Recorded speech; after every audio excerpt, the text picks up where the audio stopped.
Welcome back to This Day Live, the Sunday talk show here on the Arise News channel. I still have with me in the studio Professor Bola Akinterewa, Director General, Bolitac Center for International Diplomacy and Strategic Studies. Modele Sharafa Yusuf, veteran broadcaster, marketing communications consultant, and Arise News analyst.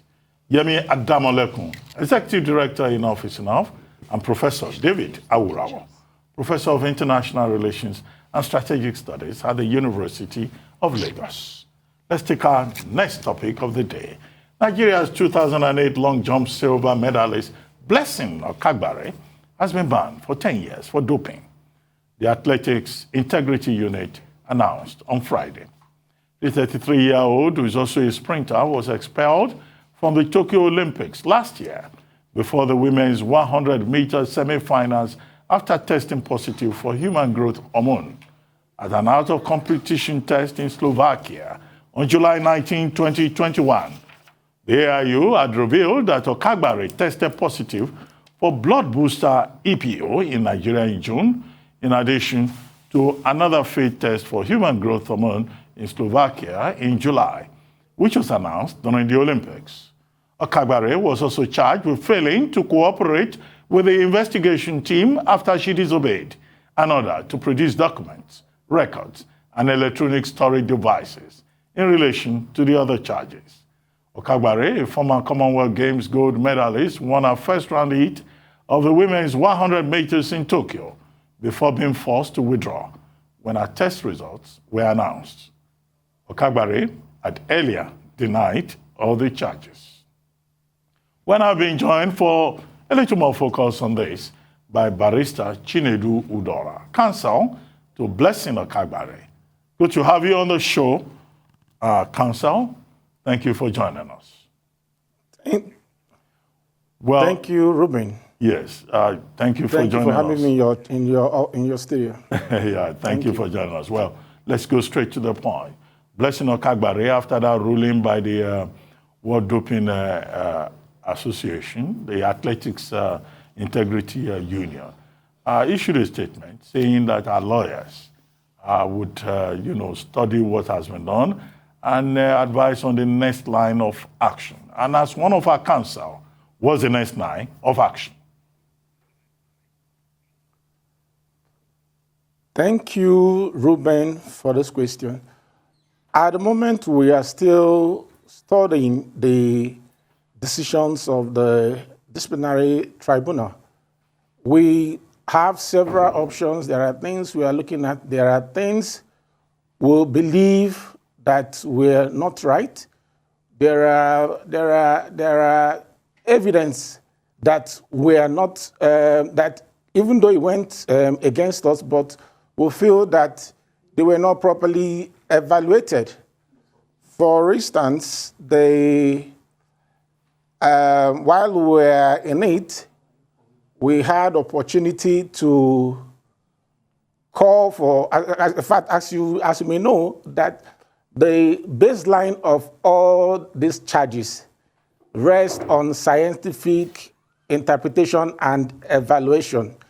So at the onset, we set out to get a scientist to look at the charges, to look at the test results, because our client, Blessing Okagbare, maintained her innocence. So we had to look at it to see what it is in the result. We reached out to several WADA accredited laboratories to see if any assistance could come from there so that the results will be properly evaluated and interpreted. And it must be noted the significance of this step. In anti-doping rules and cases, only WADA accredited laboratories that have the opportunity to see and do this test. So you have a challenge of facing or looking at other laboratories that are not WADA accredited. So When all these things were turned down, requests were made, and they were turned down, we resorted to our own. We were able to find a fine pathologist, a lab scientist in Nigeria here, Dr. Iswaja, who looked at all the results and raised some very significant evidential flaws in the test results. And those are the things we took to trial. But incidentally, at the end of the day, the panel felt that looking at the expert evidence of Blessing, that he didn't have the requisite expertise in that field, which we do not agree to, and took the evidence from the expert evidence from WADA accredited laboratory. But I need us to note a point here. WADA accredited laboratory failing to assist an athlete that has been charged for anti-doping offense, for me, I feel that it's an implied denial of fair hearing.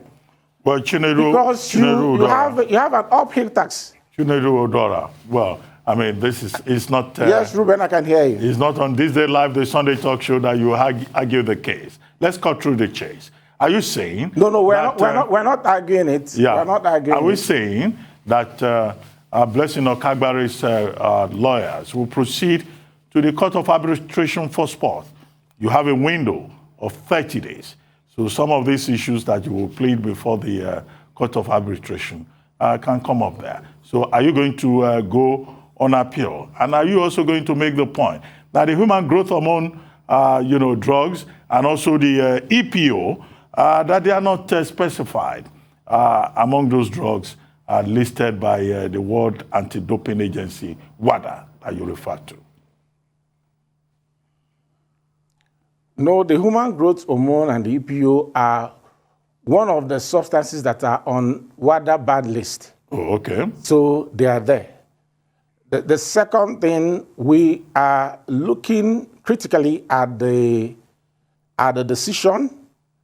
At the end of the day, we will advise our clients appropriately on the next step. But whether there are issues there, of course there. But the right of appeal is that of the athlete to decide.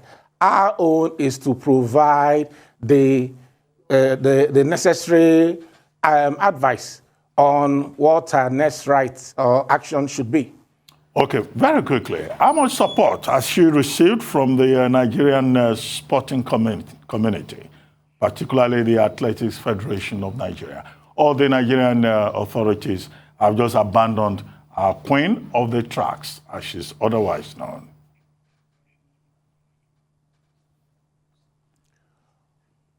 Well, I cannot speak for Athletic Federation of Nigeria, but from the information available to me, he has received tremendous support from the Athletic Federation of Nigeria.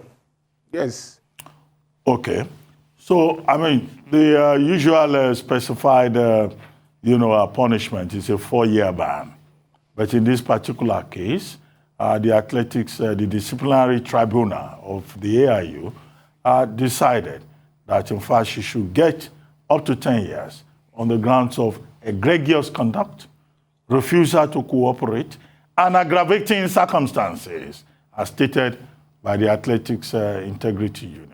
Do you think that, that heavy punishment is, in fact, self-inflicted?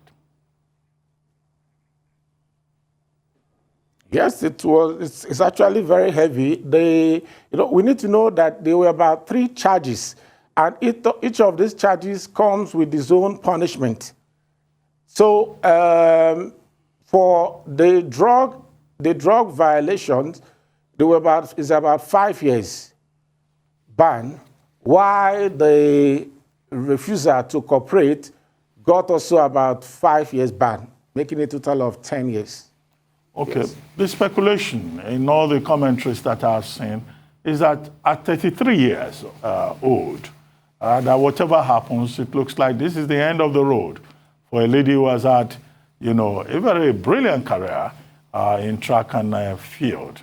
If she loses at the CAS, or even if she doesn't lose, you know, career is already tainted. People already say it's almost over. And one of the persons commenting on this is, you know, Olympics legend Chioma Ajunwa. What do you think? You think this is the end of her career, more or less? Which is sad, I think. Yet, it depends on the side you're looking at it. At 33, she may decide to retire. The lifespan of an athlete, it's between the 20 and early 30s. Most of them stretch it to about 17. But be that as it may, irrespective of this particular ban, we would have seen Blessing Okagbare retiring maybe last year or this year.